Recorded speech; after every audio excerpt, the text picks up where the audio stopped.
Hello मेरे प्यारे Guddu and गुड़िया। आप सबका स्वागत है एक बार फिर से आपके अपने यूट्यूब चैनल पर biology with T R sir. तो आज आपका पेपर था, साइंस का पेपर था 21 माध्यमिक शिक्षा बोर्ड का। और कमेंट करके फटाफट बताइए कि आपका पेपर कैसा होगा। और मैं अभी आपके सामने एक की आपकी जो आंसर की पेपर सॉल्यूशन लेकर आया हूँ। आपका जो माध्यमिक शिक्षा बोर्ड 2026 का जो साइंस का पेपर है वो आपके लिए लाए है। तो चलिए बिना किसी देरी के शुरू करते हैं आपका पेपर सॉल्यूशन। पहला प्रश्न आपका ऑब्जेक्टिव सवाल है कि कौन सी अंतःस्रावी ग्रंथि रक्त में शर्करा स्तर का नियमन करती है। शुगर लेवल को कौन करती है? आपकी अग्नाशय ग्रंथि। कौन सी? अग्नाशय ग्रंथि। अग्नाशय ग्रंथि क्या करती है? आपके जो शुगर लेवल है उसका क्या करती है? नियमन, मतलब नियमन करती है, कंट्रोल करती है उसको, रेगुलेशन। तो इसके अंदर आपका हार्मोन निकलता है इंसुलिन। इंसुलिन क्या करता है? नियमन करता है।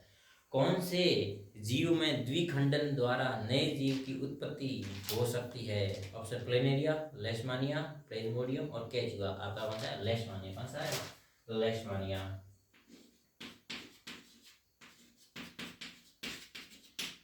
लेशमानिया। कौन सा? लेशमानिया। दूसरा, पायरुवेट के विखंडन के से यह कार्बन डाइऑक्साइड जल तथा ऊर्जा देते हैं। ये क्रिया कहाँ होती है? ये क्रिया होती है आपकी माइटोकॉन्ड्रिया में। कहाँ होती है? माइटोकॉन्ड्रिया।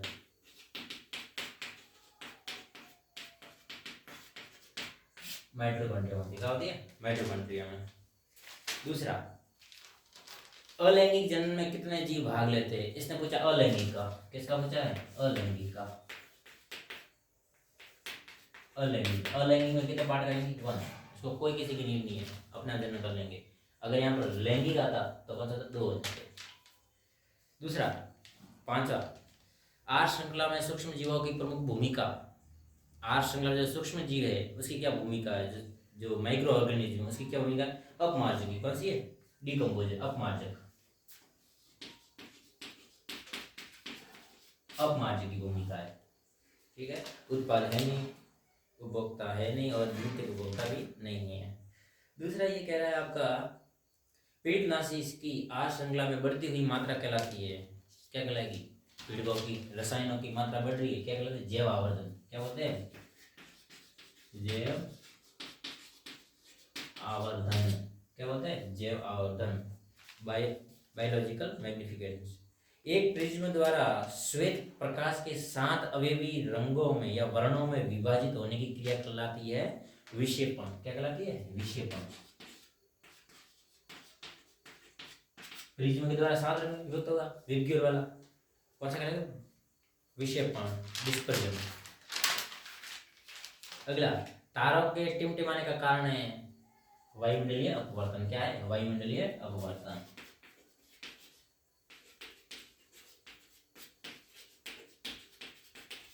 वायुमंडलीय अपवर्तन। ओके, ठीक है ना? दो भौतिक राशि है। भौतिक राशि आपकी दे रखी ए क्या दे रखा है? 3 ओम दे रखा है। ठीक है। और V आपका दे रखा है 7 × 10⁵ ओम मीटर। और ये क्या कर रहा है? चालक तार की लंबाई को 2 टाइम्स कर रहा है। ठीक है। अब ओम किसका मतलब था? आपका प्रतिरोध आर का। और ओम मीटर किसका था? प्रतिरोधकता रो का। ठीक है। तो फॉर्मूला अपने पास क्या पड़ा है? आर बराबर रो एल अपॉन ए। ठीक है। अब ये क्या कर रहा है कि जो इसकी जो ई है, सॉरी ये क्या, चालक तार की लंबाई, लंबाई को क्या कर रहा है? 2 गुना कर रहा है। इसको करेगा 2 टाइम्स करेगा। तो एल है, इसको करेगा 2 टाइम्स। तो ये भी कितनी? 2 टाइम्स बढ़ जाएगी। क्या हो जाएगी? ये भी 2 टाइम्स बढ़ जाएगी। और रो पर तो कोई फर्क पड़ेगा नहीं। ये एल है वो 2 टाइम्स की है, आर है वो 2 टाइम्स होगी। और रो में कोई फर्क पड़ेगा नहीं, तो प्रतिरोधकता में कोई फर्क नहीं पड़ेगा। तो मैं कह सकता हूँ कि आर है वो 2 गुना हो जाएगा और आर है वो वैसा का वैसा सेम का सेम रहेगा। तो मतलब अब ये आर प्रतिरोध है, प्रतिरोध हो जाएगा इसका 2 टाइम्स, मतलब 6 ओम। पर जो बी का जो प्रतिरोधकता है उसमें कोई चेंज होंगे नहीं, तो क्या आ जाएगा आंसर 2 ओम। ठीक है, ए का 2 ओम और बी का आ जाएगा सेम का सेम एजिट, कैसा आ जाएगा सेम 7 गुना 10 की घात 5। ठीक है, ये ऑप्शन कहाँ पर दिख रहा है आपको, ऑप्शन बी। ऑप्शन बी, ए बराबर 6 ओम एंड बी बराबर 7 × 10⁻⁵ ओम पर मीटर, ओम मीटर सॉरी। विद्युत धारा का ऐसा ही मात्रक एम्पियर, क्या है एम्पियर, विद्युत धारा का ऐसा ही मात्रक। फिर एक रहा है चर चुंबक के भीतर चुंबकीय क्षेत्र रेखाओं की दिशा क्या है। चर चुंबक के भीतर की बात कर रहा है, किसकी बात कर रहा है, भीतर की बात कर रहा है। 1 सेकेंड, इसको रब कर देते हैं। ये कहता है ये अपने चर चुंबक है, ठीक है, यहाँ पर नॉर्थ है, यहाँ पर साउथ है। अब ये भीतर की बात कर रहा है। अब हमने बात की थी, है ना, जो बाहर जो चुंबकीय रेखा है वो नॉर्थ से साउथ की तरफ जाती है, कहा जाए नॉर्थ से साउथ की तरफ। पर अंदर की बात करें, अंदर क्या होती है, साउथ से नॉर्थ की तरफ। मतलब मैं कहूंगा कि दक्षिण से उत्तर दिशा की ओर। तो ऑप्शन कहाँ पर हो जाएगा, दक्षिण से उत्तर, ऑप्शन बी। ऑप्शन बी जाऊंगा राइट आंसर है। फिर ये कह रहा है फ्लेमिंग का वामस नियम, फ्लेमिंग का वामस नियम ये वाला।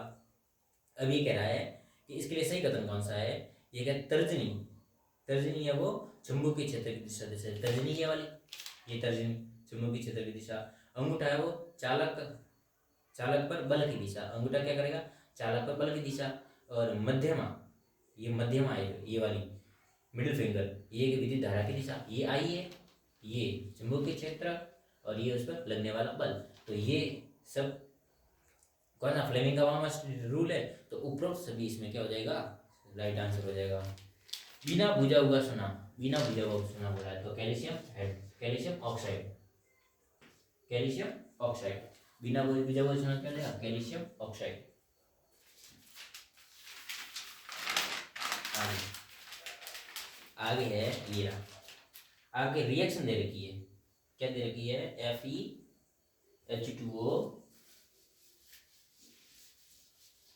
1 सेकेंड, क्या दे रखी है आपकी, रिएक्शन दे रखी है Fe + H2O Fe3O4 + H2। अब ये कह रहा है कि उपरोक्त अभिक्रिया की संतुलन समीकरण में Fe का गुणा, मतलब Fe का इस साइड में Fe का गुणा क्या होगा, मतलब Fe के गुणे में क्या आएगा वो पूछ रहा है। तो देखो यहाँ पर Fe कितने, पहले मेटल को करते हैं, मेटल कौन सा है, Fe 3, यहाँ 3 कम है, आ जाएगा 3 आ जाएगा। फिर अब हाइड्रोजन को देखो, हाइड्रोजन यहाँ पर 2 है, यहाँ पर 2 है, ओके। ऑक्सीजन कितने है, 4, या 4 नहीं, ये तो नहीं है, चल 4 है, ये 4 कर दिए, ठीक है, 4 ऑक्सीजन। अब हाइड्रोजन, हाइड्रोजन कितना है, 8 हाइड्रोजन। अब इसको 8 हाइड्रोजन करना है, इसको 4 कर लो। अब ये कर रहा है Fe का गुणा कितना है, Fe का गुणा क्या होगा, Fe का गुणा कितना रहा है, 3 गुणे में आ रहा है, तो 3 इसका राइट आंसर हो जाएगा। राइट 3 का पर दिया होगा, ऑप्शन सी आपका राइट आंसर हो जाएगा, ठीक है। फिर कह रहा है ठंडे जल के साथ अभिक्रिया करके H2 गैस प्रस्तुत करने वाली धातु कौन सी है, H2 कौन देगा, एक तो आपकी सोडियम देती है, पोटेशियम देती है, कौन सी ठंडा, ठंडे जल के साथ आपने पढ़ा है ना, कुड़ीनाल कारमांगू, जिसको फिर लेके अल्टो। तो उसमें जो ऊपर वाला है, ऊपर वाले क्या, जो ऊपर वाले दो है, जो पोटेशियम और सोडियम है, वो क्या करते हैं, ठंडे जल के साथ क्रिया करते हैं। तो इसके अंदर एन आपको दिख रहा है, तो एन क्या करेगा, उसके साथ ठंडे जल के साथ क्रिया करेगा और हाइड्रोजन गैस देगा आपका। तो अभिक्रियाशीलता का सही घटनाक्रम कौन सा है ये पूछ रहा है, घटनाक्रम पूछा, क्या पूछा है, घटनाक्रम। घटनाक्रम को क्या हो जाएगा, बात करूं मैं, कुड़ीनाल कारमांगू, जिसको फिर लेकर चले। अब देखो यहाँ पर Mg, Zn और Fe, तो घटनाक्रम लिखना है तो पहले ये Mg, ये आ जाएगा Zn और हो जाएगा Fe, ये का बराबर दिया होगा ऑप्शन बी, बी आपका ऑप्शन राइट आंसर है। जो मैग्नीशियम है घट रहा है, सबसे पहले मैग्नीशियम, फिर जिंक, फिर आयरन, सबसे कम इसका आयरन, घटनाक्रम लिखना, पहले बड़ा फिर छोटा छोटा छोटा। फिर एक कार्बोक्सिलिक अम्ल के सॉरी कार्बोक्सिलिक अम्ल में उपस्थित प्रकार्यात्मक समूह फंक्शनल ग्रुप की बात कर रहा है। कार्बोक्सिलिक एसिड कौन सा है? C++OH। ठीक है। फिर ये बात कर रहा है हाइड्रोजन की परमाणु संख्या कितनी है? एक। कितनी है? एक हाइड्रोजन की परमाणु संख्या। फिर जीवों में वे सभी प्रक्रम जो सम्मिलित रूप से अनुरक्षण का कार्य करते हैं खाली जगह कहलाते हैं जैव प्रक्रम। क्या कहलाते हैं? जैव प्रक्रम। क्या कहलाएंगे? जैव प्रक्रम। क्या कराएंगे? जैव प्रक्रम।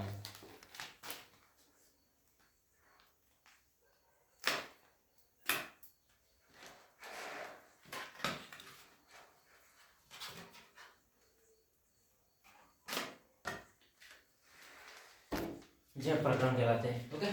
फिर चाहे बात करते हैं कि अमीबा के अंदर जो अंगुली के समान जो आपको दिखाई दे रहा है प्रवर्धन।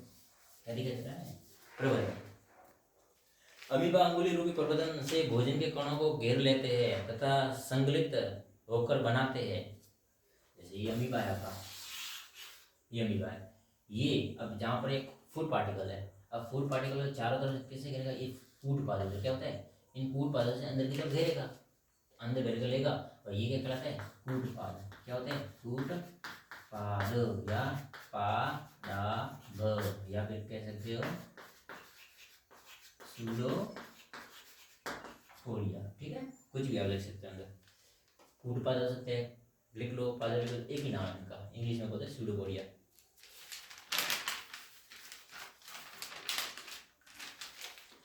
लक्षणों की वंशानुक्रम के नियम का प्रतिपादन किया था। किसने किया था वंशानुक्रम का प्रतिपादन? अपने मेंडल। कौन? मेंडल। मेंडल लिखो, जॉन मेंडल लिखो, जॉन ब्रेगर मेंडल लिखो, बस सही।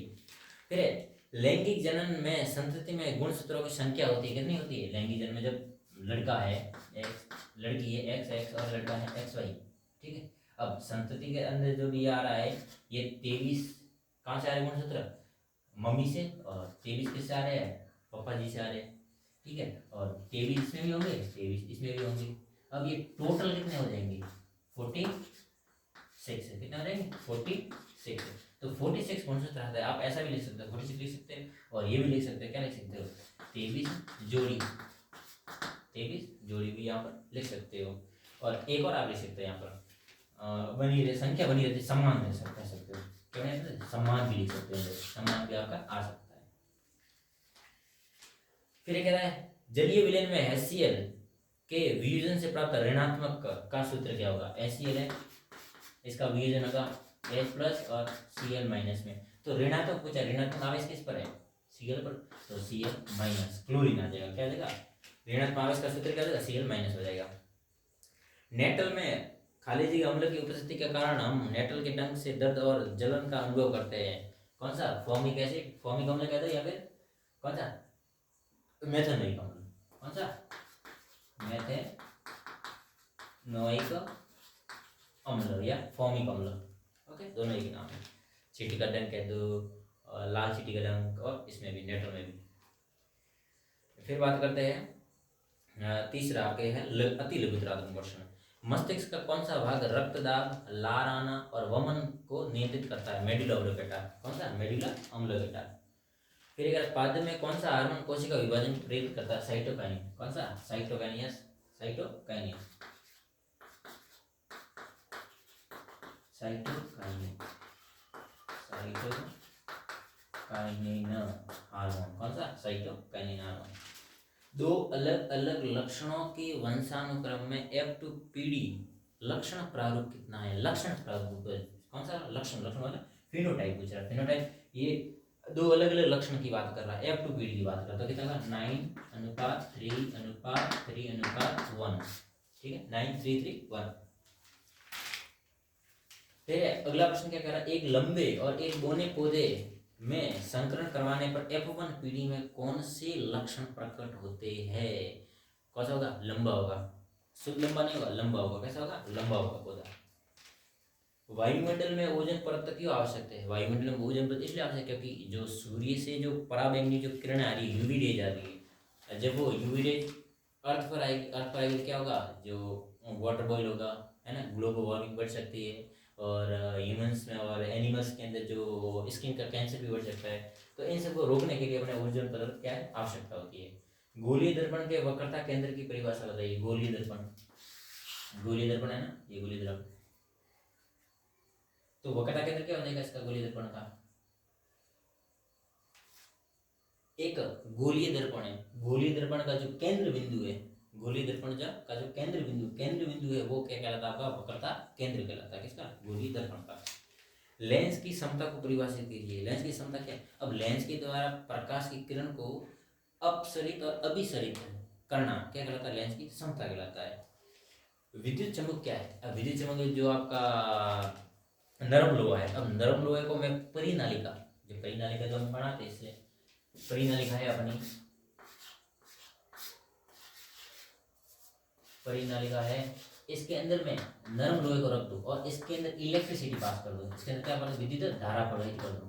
तो विद्युत धारा प्रवाहित करने पर क्या होगा, जो चुंबकीय क्षेत्र उत्पन्न होगा। अब चुंबकीय क्षेत्र उत्पन्न होगा, जो नरम लोहा है उसके अंदर चुंबकीय गुण आ जाएगा और चुंबक की तरह वो व्यवहार करने लगेगा। ये आपका चुंबकीय विद्युत चुंबक है। फिर है विद्युत परिपथों में फ्यूज का क्या कार्य है? विद्युत परिपथ में फ्यूज क्या करेगा? फ्यूज का काम क्या है, जब अधिक मात्रा में विद्युत धारा आती है तो उस अधिक धारा विद्युत मात्रा के आने के कारण जो अपने जो घर में जो साजित्र लगे हुए, जो उपकरण लगे हुए, उनको जलने से रोकता है। जैसी अधिक हवा, सॉरी, अधिक विद्युत धारा आएगी तो क्या वो जो MC है या फ्यूज है, अगर फ्यूज है तो उसके अंदर जो गलना, जो तार लगा हुआ है निम्न गलनांक वाला, वो गल कर टूट जाएगा, परिपथ टूट जाएगा। और MC जैसे नीचे गिर जाएगी, नीचे गिरने का परिपथ सारे जो है आगे सारे तो उनसे जो करंट है जो जा रहा है वो रुक जाएगा। फिर ये बात कर रहा है Zn जिंक, किसकी बात कर रहा है? जिंक। आपके रासायनिक समीकरण दे रखा है अंदर, क्या दे रखा है? जिंक। जिंक Zn होता है प्लस सल्फ्यूरिक अम्ल H2SO4 और क्या दे रहा है? Zinc sulphate. जिंक सल्फेट क्या होता है? ZnSO4 और हाइड्रोजन गैस बाहर निकल जाएगी। ठीक है। अब इसमें क्या करना है, उपरोक्त शब्द समीकरण के संतुलित रासायनिक समीकरण में संतुलित करना है। Zn एक है, ठीक है, सल्फर एक, हाइड्रोजन दो, ऑक्सीजन चार, बैलेंस है। ठीक है, तो Zn H2SO4, ZnSO4 और H2। तो जिंक जब सल्फ्यूरिक अम्ल से क्रिया करेगा तो जिंक सल्फेट बनाएगा और साथ में हाइड्रोजन गैस है वो मुक्त हो जाएगी वहां से। फिर ये कह रहा है कैल्शियम हाइड्रोक्साइड CaOH का whole twice plus CO2 X दे रखा है यहाँ पर और दे रखा है साथ में H2O निकल रहा है। ठीक, जब कैल्शियम हाइड्रोक्साइड की क्रिया जब हम कार्बन डाइऑक्साइड से करते हैं तो क्या बनेगा? कैल्शियम कार्बोनेट बनेगा, कैल्शियम कार्बोनेट बनेगा और साथ में H2O मतलब वाटर निकल जाएगा। अब जब मैं इसको क्रिया करूँगा, हीट करूँगा, तब जैसे जहाँ पे CO3 दिख रहा है तो उससे कार्बन डाइऑक्साइड बाहर निकल जाएगा। अब जब कार्बन डाइऑक्साइड इसमें जुड़ेगी तो कैल्शियम कार्बोनेट बनेगा। ठीक, सबसे अधिक तन्य धातु का नाम, तन्य धातु कौन सी? गोल्ड, सोना। 1 ग्राम से 2 किलोमीटर लंबी वायर बना सकते हैं, वही तन्य है। ठीक, अगला प्रश्न है भोजन के पाचन में लार की भूमिका क्या है? भोजन में जो लार होती है, स्लाइवा होती है, वो क्या करती है? वो लाइपेज एंजाइम का श्रावण करती है। अब वो लाइपेज एंजाइम क्या करता है? जो लाइपेज एंजाइम है जो कार्बोहाइड्रेट है उनका पाचन करने में क्या करता है? सहायता क्या भूमिका निभाता है। पादप में रासायनिक समन्वय कैसे होता है? अब पादप में रासायनिक समन्वय हार्मोन्स के द्वारा होता है। अब हार्मोन की बात करते हैं तो फाइटो हार्मोन भी कह सकते हो। ठीक, पर आप क्या लिखना है आपको? सिर्फ हार्मोन्स के द्वारा। अब हार्मोन्स को कौन कौन से हो सकते हैं? ऑक्सीन है, साइटोकिनिन है, जिबरेलिक है, एब्सिसिक एसिड है, और इनके द्वारा क्या होता है? रासायनिक क्या समन्वय होता है, उनका कोऑर्डिनेशन होता है इनके द्वारा। मानव में मादे जनन तंत्र में पाए जाने वाले 2 अंग, अंडाशय और गर्भाशय। अंडाशय क्या करेगा? अंडाशय अंडाणु का निर्माण करेगा और दूसरा क्या करेगा? जो आपके जो हार्मोन्स है, हार्मोन का क्या करेगा? श्रावण करेगा। हार्मोन कौन सा? एस्ट्रोजन। ठीक है, और मैं बात करूँ दूसरा कौन सा? इसका गर्भाशय। गर्भाशय क्या करेगा? जो भ्रूण है, जो भ्रूण को एक स्थान प्रदान करेगा, विकास करने का स्थान प्रदान करेगा। ठीक है, और उसको एक जगह देगा।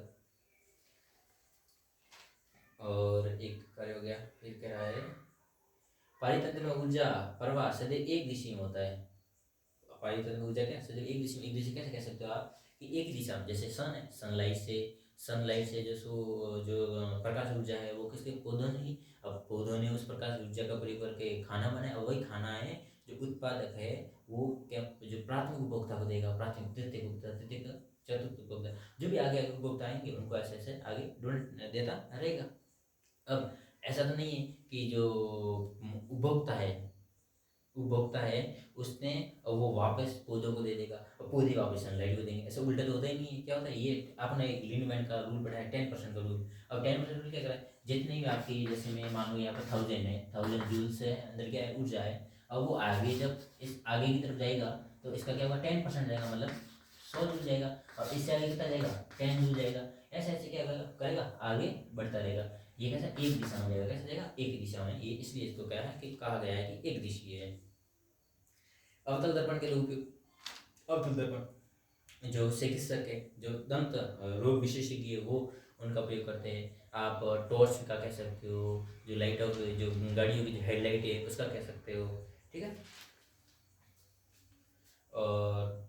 और आप वो भी कह सकते हो, जो आप बियर्ड अपने बनाते हो, शेविंग करते हो, सामने जो आईना रखा है वो वाला।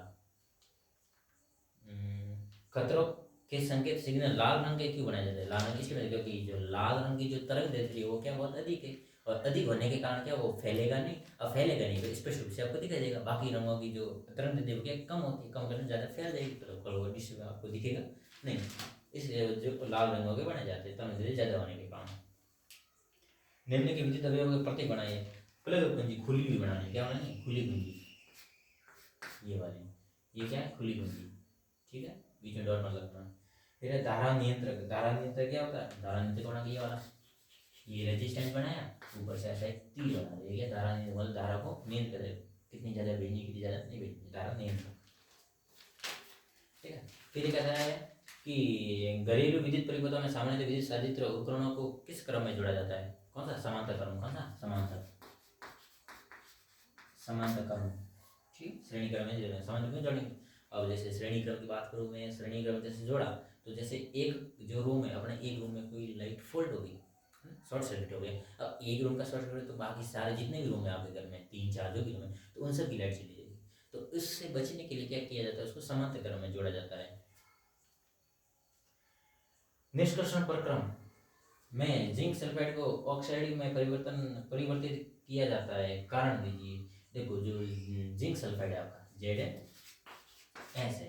अब ZnS को क्या करेंगे, जब हम ZnS का जो एस है उससे जो Zn धातु है उसको निकालना क्या होता है, मुश्किल होता है। तो मैं क्या करता हूँ, इसको Zn जो एस है, जो जिंक सल्फाइड का जो एस है उसको मैं पहले परिवर्तित कर लेता हूँ, इसमें कर लेता हूँ Zn ओ जिंक के ऑक्साइड में, धातु ऑक्साइड में कर लेता हूँ। अब धातु ऑक्साइड की मैं क्रिया किसे कराऊंगा, कार्बन से कराऊंगा। तो कार्बन से जैसे मैं क्रिया कराऊंगा तो Zn धातु आसानी से अलग हो जाएगी, इसलिए इसको निष्कर्षण किया जाता है, ठीक है। निष्कर्षण प्रक्रम जिंक सल्फाइड को ऑक्साइड से परिवर्तित किया जाता है, ठीक। अभी क्या लिखने का बोला, देख लेना, ZnS प्लस O2 और ताप दे दो तो Zn oxide plus SO2, sodium सब निकल जाएंगे, ठीक है, सोडियम सॉरी सल्फर डाइऑक्साइड। और फिर जो आपका जो जिंक ऑक्साइड है, जिंक ऑक्साइड की क्रिया में जब मैं कार्बन से करवाऊंगा, कॉक से करवाऊंगा, तो कॉक से करवाने क्या होगा, जो Zn है वो अलग हो जाएगा, धातु अलग हो जाएगी, मिल जाएगी आपको। और जो ऑक्सीजन है, ठीक है, वो कार्बन से कार्बन मोनोऑक्साइड से निकल जाएगी, CO बाहर निकल जाएगी, ठीक है। यहाँ से हम धातु को प्राप्त करेंगे, मतलब एस को प्राप्त करने के लिए, ठीक हो सकता।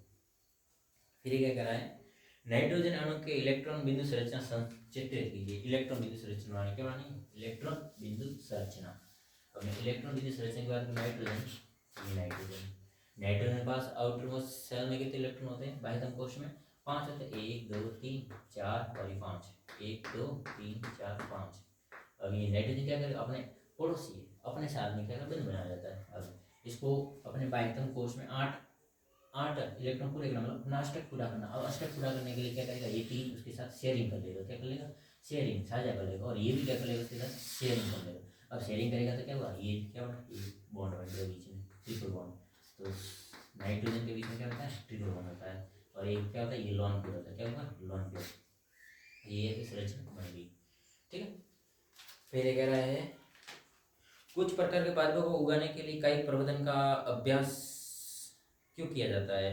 अब कायिक प्रवर्धन क्या होता है, वेजिटेटिव प्रोपगेशन, मतलब जैसे मैं बात करूँ गुलाब, चाइना रोज है आपका, चाइना रोज क्या है, जो लकड़ी है, लकड़ी को लिया मैंने, उगा दी, लकड़ी को तोड़कर जो भी आपकी टहनी है, चाइना रोज की जो टहनी ली उसको अलग से तोड़ा और जमीन के अंदर रोप दिया, रोपने के बाद क्या होगा, उससे एक नया प्लांट तैयार होगा, मतलब कम समय में आपको पूर्ण विकसित पौधा मिल जाएगा आपको। और इसके दो उदाहरण, चाइना रोज हो गया, ठीक है, और अपनी जो कनेर है वो भी कह सकते हो इसमें, और सहतूत है, बेरी वाला पौधा, ये कह सकते हो। और क्या कह सकते हो, प्लांट वेजिटेबल ड्राई फिल्म्स का जो पत्ती है वहाँ से वो पौधा पकड़ सकते हो। और आप उसकी आलू की बात कर सकते हो, उसकी आँखें कलेक्ट कर लो, ठीक, ये वाले अलग अलग। फिर अगर कोई जीव बीजाणु द्वारा प्रजनन करता है तो उसे क्या फायदा होगा, उदाहरण द्वारा समझिए। अब बीज, जो भी जीव आपका बीजाणु द्वारा करते हैं, मैं राइजोपस की बात कर रहा हूँ, है ना, बर्ड जो ब्रेड मोल्ड की बात कर रहा हूँ। अब ब्रेड मोल्ड के ऊपर क्या होता है, जो छोटे छोटे जो बीजाणु दानी होते हैं, वो बीजाणु दानी करने क्या बीजाणु होते हैं, क्या होते हैं बीजाणु। अब जैसे उसको फेवरेबल कंडीशन मिली, मतलब प्रतिकूल अनुकूल वातावरण मिला, तब तो क्या वो बाहर आएंगी और उड़ जाएगा। अब उस पर क्या है, एक आवरण होता है, अगर उसको प्रतिकूल आवरण, प्रतिकूल जो परिस्थितियाँ नहीं मिल रही है तो क्या होगा, जो वो कठोर आवरण है ऊपर का वो टूटेगा नहीं, अब वो ऐसा कैसा बचा हुआ रहेगा। अब जैसे उसे फेवरेबल कंडीशन में, मतलब अच्छा तापमान मिल रहा है, पानी मिल रहा है, भोजन मिल रहा है, तो क्या वो बाहर आ जाएगी, और बाहर आने पर क्या करेगी, अपना प्रजाति को विकसित करेगी। और ये क्या होता है, जो बीजाणु ढानी है उसकी, बीजाणु ढानी के जो बीजाणु है वो बहुत अधिक संख्या में होते हैं। अब अधिक संख्या में होंगे तो क्या होगा, जैसे ही वो फूटेगा तो, और वो क्या, तो हल्के ही होते हैं, हल्के होने का क्या होगा, कि वो हवा पानी और किसी जंतुओं के द्वारा, कीट पतंगों द्वारा एक स्थान दूसरे स्थान आसानी से फैलेंगे, और आसानी से फैलेंगे तो क्या होगा, उसके अंदर प्रजनन होगा, और अपनी स्पीसीज है उसके क्या, वो संख्या बढ़ जाएगी, ठीक, ये वाला लिखना था उसमें। उधर द्वारा उदाहरण का ना आपका rhizobium, sorry rhizobium, bread mould के द्वारा, ठीक, ये आपको लिख लेना अंदर। फिर ये कह रहा है 15 प्रश्न है, 800 वोल्ट 800 वॉट अनुमानित कोई विद्युत रेफ्रिजरेटर 4 घंटे प्रतिदिन चलाया जाता है, और 2 रुपये प्रतिमान से किलो वॉट हार की दर से सितंबर माह में ऊर्जा का व्यय ज्ञात करें। अब सितंबर की माह की बात कर रहे हैं, अब सितंबर माह के अंदर दिन कितने होते हैं, 30 होते हैं, कैसे पता करें, ये जनवरी फरवरी मार्च अप्रैल मई जून जुलाई अगस्त सितंबर जो बीच में आता है, इसमें ये 30 दिन वाले कौन से, ये 30 दिन वाला मिडिल वाला है। अब सितंबर में होते हैं अपने पास 30 डेज, कितने होते हैं 30 डेज, तो मैं यहाँ लिख सकता हूँ सितंबर माह, सितंबर है कितना दिन है, 30 दिन है ना। और अपने किलोवाट पर आवर के हिसाब से निकालना है सर, किलोवाट पर आवर, ठीक है। और अपने यहाँ पर वाट कितना दिख रहा है, कितना दिख रहा है, डब्ल्यू दे रहा आपको 800 वाट। अब मुझे किलोवाट चाहिए तो मैं क्या करूँ, 1000 का भाग दूंगा, क्या दूंगा 1000 का भाग, तो ये हो जाएगा किलोवाट 800, है ना। कितने घंटे चल रहा है, 4 घंटे चल रहा है ना, 4 घंटे चल रहा है, और ये हो जाएगा वाट है, अब मुझे किलो वाट में चाहिए तो 1000 का भाग दे दिया।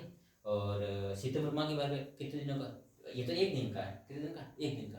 अब मुझे सितंबर माह में कितने 30 दिन होते हैं, तो मैं करूँगा मल्टीप्लाई करूँगा 30 से, कैसे करूँगा 30 से। अब क्या हो जाएगा 0 0 0 0 0 और 0, ये करो मल्टीप्लाई करो, 8 चौक 32, 32 गुणा 3, 32 गुणा 3 हो जाएंगे 96, कितना देगा 96।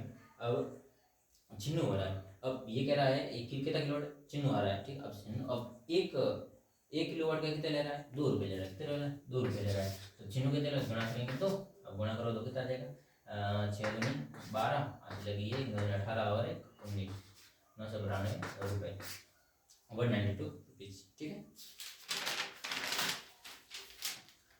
इसके लिए अथवा में, हाँ अथवा में दे रखा है, ठीक है, हो गया।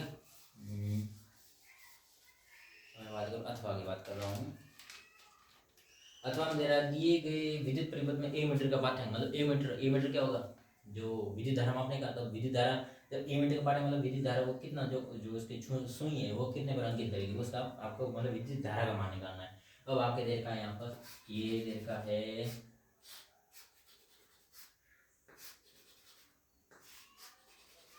ये देखा है, ये देखा है, और ये देखा, और ये कितना है, और यहाँ पर 2 एम का एक और देगा, ये 2 ओम देगा है, ये 3 ये 3 ये 3 और ये 1 ओम है, ठीक है, ये 1 है, ये थोड़ा समझना, और ये यहाँ पर एम्पियर, ठीक है, ये मीटर है और ये दे रखा है यहाँ पर बैटरी दी हुई है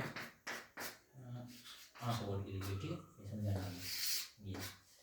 अब ये जुड़ी है, अब क्या करना है, विद्युत धारा का मान निकालना है, मतलब ए मीटर में ये कितना पार्ट देगा वो आपको निकालना है। अब ये कैसे निकालना पहले, अब वी आपको दे रखा है 8, कितना देगा 8, और आई आपको ज्ञात करना है और आर आपको फाइंड करना है। अब आर इस देखो बैटरी है, बैटरी सबको तो इक्वल अमाउंट में देगी ना करंट, और इक्वल अमाउंट करंट देगी तो इसमें जो भी है इस सब के अंदर जाएगा वो तुल्य प्रतिरोध, क्या निकालेंगे तुल्य प्रतिरोध। अब तुल्य प्रतिरोध कैसे निकले, एक तो इसको रहने तो पहले ये समांतर क्रम वाला सॉल्व करेंगे। अब ट्रिक क्या है, बैटरी है जो सेम है एक जैसे, तो क्या करना है 3 है और कितनी बार है 3 बार है, 3 बार कितना 1, इसका तुल्य प्रतिरोध कितना आएगा 3 आ जाएगा, सॉरी 1 ओम आ जाएगा, 1 ओम। फिर देखो ये 1 ओम, 1 ओम और फिर ये आपका 1 ओम आ गया और फिर ये आपका 2 ओम आ गया, ठीक है। अब ये श्रेणी क्रम है R plus R1 plus R2 plus R3, ये हो जाएगा 1 प्लस 1 2 और प्लस 2 4, कितना गया 4, कितना गया 4, तो R इक्विवेलेंट कितना आ गया 4 4 ओम आ गया। अब हमारे पास फॉर्मूला क्या होता है, V is equal to I R, ठीक है, ये होता है ना। अब क्या होगा V is equal I R, अब V आपको देगा 8, कितना है 8 बराबर आई फाइंड करना है, आर कितना देगा, अभी तुल्य प्रतिरोध कितना है हमारे पास 4 ओम, कितना है 4, अब 4 आ जाएगा इधर तो 8 डिवाइड बाई 4 इक्वल टू आई, ये हो जाएगा कितना 4 दूनी 8, तो आई बराबर कितना आएगा 2 एम्पियर। तो इस ए मीटर के अंदर वो पाठ्यांक कितना आएगा 2 एम्पियर आएगा, कितना आएगा 2 एम्पियर, इसका आंसर क्या आएगा 2 एम्पियर, ओके 2 एम्पियर, हाँ 2 एम्पियर। फिर ये कह रहा है पी बी,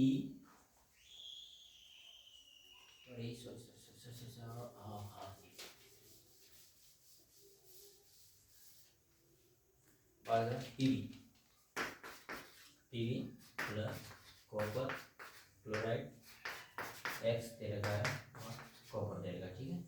अभी कह रहा है उपरोक्त अभिक्रिया में एक्स का रासायनिक सूत्र और नाम लिखिए। ये क्या होगा, इसके साथ क्या करेगा कॉपर भगा देगा इसको, ये इसके साथ शादी कर लेगा, ये उधर बन जाएगा, ये यहाँ पर क्या होगा इस जगह आ जाएगा लेड क्लोराइड, क्या बन जाएगा लेड क्लोराइड और कॉपर साइड में चला गया, ठीक है। इसको ये रासायनिक सूत्र क्या होगा और इसको बोलेंगे लेड क्लोराइड, ओके। फिर ये कह रहा है वियोजन अभिक्रिया को संयोजन अभिक्रिया का देखो वियोजन में ये क्या है, जब एक है विकारक है वो टूट रहा है 2 भागों में, अब संयोजन क्या 2 है तो वो एक सिंगल हो रहा है, इसलिए इसको क्या विपरीत बोला जाए, एक दूसरे को, एक है टूट के 2 बनना, जो 2 है वो 2 है वापस कंबाइन होकर 1 बन रहा है।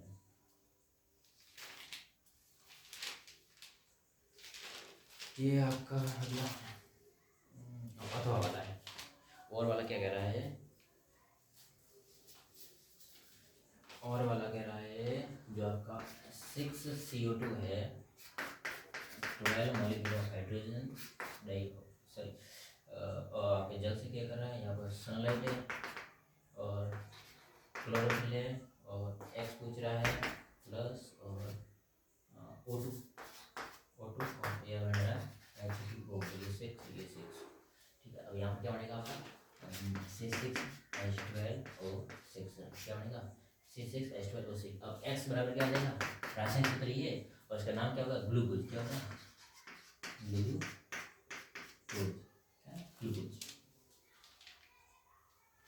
फिर सेकंड इसका क्या करा, जल के वैद्युत अपघटन के दौरान कार्बन इलेक्ट्रोड वायु पर हाइड्रोजन गैस प्रस्तुत होती है, वायु का नाम क्या है, अब कार्बन इलेक्ट्रोड की बात कर रहा है, ठीक है।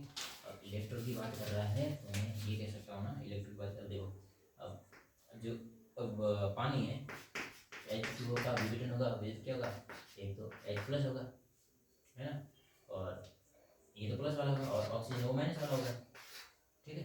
H प्लस और ऑक्सीजन क्या होगा माइनस वाला। अब जो प्लस वाला है वो तो चले जाएगा कैथोड पर, और ये हो जाएगा एनोड पर, तो इसने हाइड्रोजन का पूछा था क्या आ जाएगा कैथोड, तो कार्बन इलेक्ट्रॉन कौन सा है, कैथोड, कैथोड वाले कार्बन इलेक्ट्रॉन पर ये चला जाएगा, प्लस है वो माइनस वाले में जाएगा और माइनस वाले प्लस वाले में जाएगा, एनोड वाले को।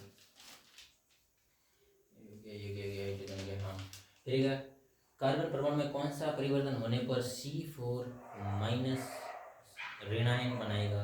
अब ऋणायन कब, जब कोई व्यक्ति कुछ किसी को कुछ ज़्यादा करके ऋणात्मक आता है, जैसे एटम में इलेक्ट्रॉन त्यागेगा तो क्या होगा, उसमें नेगेटिव चार्ज आएगा, ठीक है। और फिर निम्नलिखित का नाम ये दे रखा है C और chlorine, hydrogen hydrogen hydrogen hydrogen hydrogen, ठीक है। मैं क्लोरोप्रोपेन, क्या हो जाएगा, क्लोरोप्रोपेन, ठीक है। आगे चलते हैं, जो कि अब सेकंड इसका दे रखा है एथेनोइक अम्ल, क्या दे रखा है, एथेनोइक अम्ल। एथेनोइक अम्ल क्या होगा, मेथड CH3COOH प्लस। अब क्या कर रहा है, सोडियम हाइड्रोक्साइड, सोडियम हाइड्रोक्साइड कौन सा, सोडियम सोडियम हाइड्रोजन कार्बोनेट है, हाइड्रोजन कार्बोनेट, ठीक है।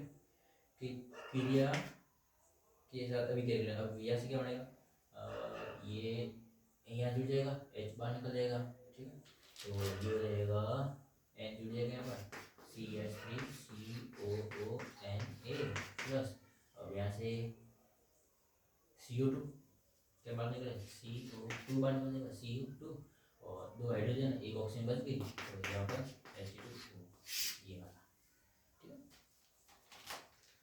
फिर क्या है, अगला कह रहा है एथेनॉल, एथेनॉल की क्रिया किससे करा रहा है, ये इससे करा रहा है, Cl2CO7, ठीक है। और क्या एथेनॉल CH3CH2OH, ठीक है। ये हो गया एथेनॉल, कौन सा उत्प्रेरक है, K2Cr2O7, ठीक है। अब ये का ऑक्सीकरण कर रहा है, तो क्या बन जाएगा यहाँ पर एसिड बन जाएगा, क्या बन जाएगा, एसिड CH3COOH में एथेनिक एसिड, ठीक, एथेनिक अम्ल बन जाएगा। फिर ये कह रहा है एथेनोइक अम्ल को सोडियम हाइड्रोक्साइड के साथ किया जाए क्या बनेगा, सो एथेनोइक अम्ल बोलने की बात कर रहा है CH3COOH plus sodium hydroxide NaOH, क्या बनाना है, अब इसे विघटन तो क्या बनेगा, ये बन जाएगा साबुनीकरण है आपका, साबुनीकरण होगा तो ये बन जाएगा यहाँ पर Na और यहाँ से ये और ये बाहर निकल जाएगा, पानी बाहर निकल जाएगा, क्या हो जाएगा H2O, साबुनीकरण वाली प्रक्रिया। दूसरा है मानव में पाचन तंत्र का रासायनिक नामांकित चित्र बनाना, पाचन तंत्र बनाना, आहार नाल वाला वाला, और पचे हुए भोजन के अवशोषित करने में छोटी आंत की क्या भूमिका है, ठीक है। वो आप उसमें एंजाइम निकलते वगैरह, वो उसमें क्या छोटे छोटे अम्लीय में परिवर्तन होते हैं, जो क्या करते हैं, जो भी आपको दिन में खरीद क्या करते हैं, अवशोषित कर लेता है।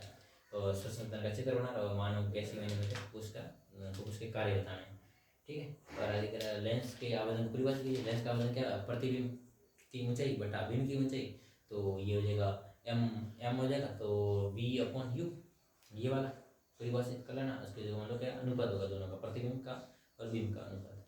परावर्तन के दो नियम, प्राकृतिक दोलन क्या है, आपतित के प्राकृतिक दोलन अभिनव तीनों एक ही तल में होता है, और आपतन का प्राप्तन कोण के बराबर होता है।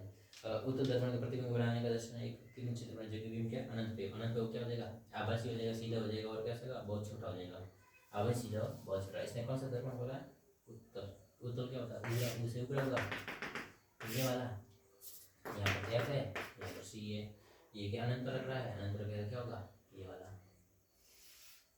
ये अनंत से आई, अब मैं यहाँ मान रहा हूँ, तो अब यहाँ से लग रहा हूँ अंदर जाएगी है ना, थोड़ी सी ना, तो क्या कर रहा हूँ मैं इसको यहाँ से निकाल रहा हूँ, फोकस जाती है ना अंदर, समान मुख्य समान फोकस जाती प्रतीत होती है इसमें, तो ये चलेगा इधर इधर, और यहाँ पर कैसे कर लो, तो ये क्या होंगी, अंदर आभासी कैसा, आभासी सीधा और बिंदु सही करना, बहुत छोटा, बहुत छोटा, ठीक है, बहुत छोटा, 1/f बराबर 1/v माइनस 1/u। स्नेल का नियम क्या है? अब आपतन क्या जो आपकी जो साइन आई की जो ज्या है और साइन आर, जो आपतन कोण है और आपतन कोण और परावर्तन कोण की जो ज्या है उनका अनुपात क्या है कि स्थिरांक होता है। क्या होता है? स्थिरांक वाले आपका उत्तल लेंस के प्रतिबिंब निर्माण को दर्शाने में एक किरण चित्र बनाएगा। बिंब अनंत पर हो, अनंत को हो। कौन सा दर्पण है? सॉरी लेंस है उत्तल की बात कर रहा है। ये वाला ये हो जाएगा 2f1 f1 f2 2f2 ठीक। और ये अनंत पर है अनंत ये वाला किरण कहाँ से जाती है? क्योंकि इसका प्रकाशीय केंद्र यहाँ से ठीक है। बिंदु सही है, वास्तविक है, उल्टा है, वास्तविक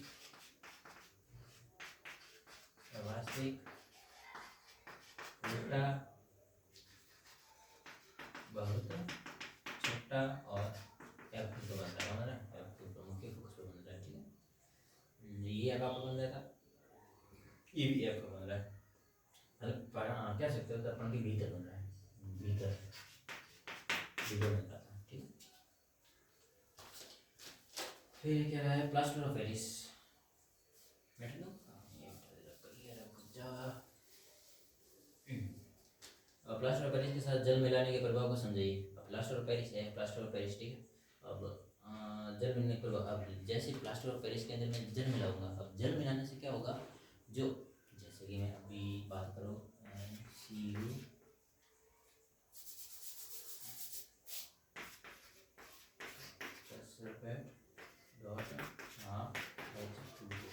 ये प्लास्टर ऑफ पेरिस है। जब मैं अब जल के साथ मिलाऊंगा, जल मिलेगा H2 बनाते ये क्या बन जाएगा? CaSO4 2 H2O ठीक है। ये आपका है कॉक है ठीक है, और ये आपका है जिप्सम। जैसे ही हम इसमें पानी को ऐड करेंगे, जैसे ही हम पानी को इसमें ऐड करेंगे, ऐड करने पर क्या वो कठोर बन जाएगा। क्या बन जाएगा? कठोर बन जाएगा ठीक है। ये वाला इसका कठोर बनेगा और ये इसका रासायनिक समीकरण से जल के विक्रिया रासायनिक समीकरण से ये मैंने लिख लिया है, ये जम जाएगा पूरा। फिर कॉपर सल्फेट क्या हो रहा है? कॉपर सल्फेट CuSO4 ठीक है। और धोने का सोडा, और क्या धोने का सोडा क्या होगा? Na2CO3 ठीक है। अब कॉपर सल्फेट की बात करते हैं, ये होता है 5H2O, नीला तोता बोलते हैं इसको, और ये हो जाएगा 10H2O ठीक है। अब ये कह रहा है कि जलीय कॉपर सल्फेट और जलीय मतलब 5 इसमें पानी के मॉलिक्यूल अणु है, और धोने का सोडा में क्रिस्टल अणु के उपस्थित क्रिस्टलों के जल के आधार विभिन्न कीजिए। जो कॉपर सल्फेट है जो नीला होता है, अब नीले थोते के अंदर जो जल के 5 अणु है, कितने अणु है? 5। और जबकि जो धोने का सोडा उसमें जल के कितने अणु है? 10 अणु है। ये क्या इसका अंतर हो गया बीच में। फिर क्रिस्टल कॉपर सल्फेट को गर्म करने से उनके निम्नलिखित गुणों पर पड़ने वाले प्रभाव को समझिए। क्रिस्टल का जल कैसा होगा? क्रिस्टल का जल निर्जल हो जाएगा। निर्जलन क्या? निर्जलन क्या? अनहाइड्रेट हो जाएगा। क्या हो जाएगा? अनहाइड्रेट, सूख जाएगा, ऐसे कह सकते हो आप, निर्जलन ठीक है। ये हो जाएगा। और क्रिस्टल का रंग कैसा होगा? अब इसका कलर कैसा होता है? नीला होता है। कैसा होता है? नीला। और नीले से ये टर्न हो जाएगा सफ़ेद में, सफ़ेद या कह सकते ठीक है सफ़ेद, या फिर कह सकते हैं आप हल्का भूरा भी कह दो, हल्का भूरा ठीक है। ये हो गया आपका प्रश्न व्यापार ठीक है। और कमेंट करके बताइए, क्या करता हूँ, कमेंट करके बताना कि आपका पेपर कैसा होगा और आपके 100 आउट ऑफ कितने मार्क्स आ रहे हैं, वो भी एक कमेंट करके बताना। धन्यवाद।